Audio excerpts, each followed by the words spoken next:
It's hard to believe that tomorrow is the last day of 2020, and what a year this has been. All of us agree we have faced challenges like we've never faced before.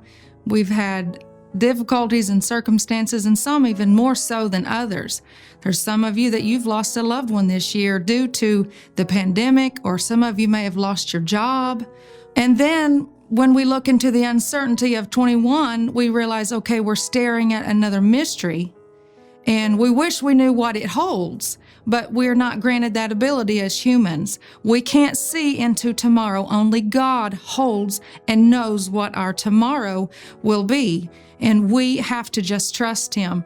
And we all know the definition of trust, but as I looked it up, it thrilled my heart to know that who we're trusting in is so very worthy of our trust.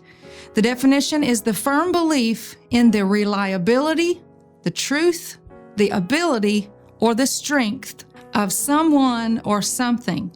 Now, we casually talk about how we can't put much trust in the government or in the economy, and we would all agree that 2020 has proven that to be the case. But when it comes to trust, imagine me or you walking into a room and overhearing a conversation where our name was brought up and someone said, "I don't trust them." Now, if you're anything like me, you would be immediately confused, especially if this is someone you knew well. You'd feel confused, you would feel disappointed, and you would rightfully feel offended, especially if this is someone that you'd never done them wrong. But even more so, it would make the Lord feel disappointed if we don't trust Him as we should, because He's never done us wrong, even through our disappointments, even through the things we don't understand. He's never let us down, and He never will. And it says in Jeremiah 17:7, "Blessed is the man that trusteth in the Lord, and whose hope the Lord is." Jesus certainly had a reason behind telling us that we are to become as a little child. That encompasses a lot of our Christian walk, and especially when it comes to trust. You don't find a more pure form of trust than what you see in a little child. You've seen this, and I've seen it many times.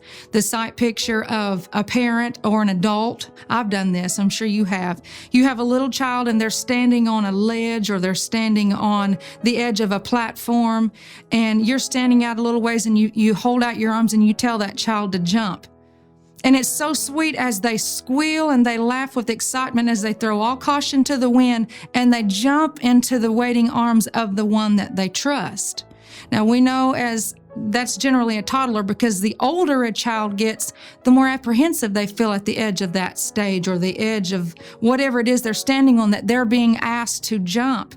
They stop and they draw back for various reasons, but their mentality has developed to where they realize, I don't know if I trust this person in front of me or not. But we look at what David said in Psalm chapter 5 and verse 11, where he said, "Let all those that put their trust in thee rejoice. Let them ever shout for joy, because thou defendest them. Let them also that love thy name be joyful in thee." As we look into the future, there could be somebody that would say, there is no way I can be as that little toddler.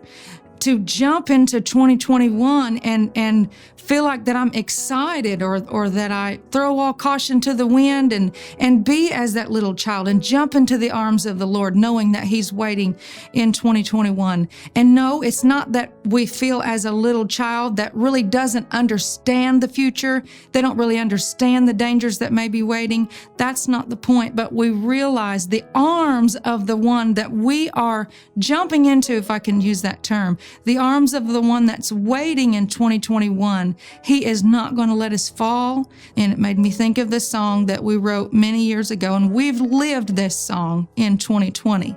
And by all means, we know we can live it in 2021. I'm not afraid to trust Him as I face the raging sea.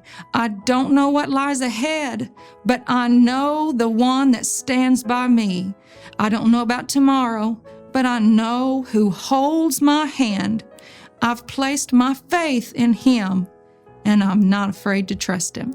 And friend, you don't have to be afraid to trust Him either. Through the things that we're looking at in the future and we don't know what it holds, each of us have certain things that we're concerned about, and that's only life. That's understandable. But through all the things that may change or the challenges that we may face, we can rest assured that we don't have to be afraid to trust Him.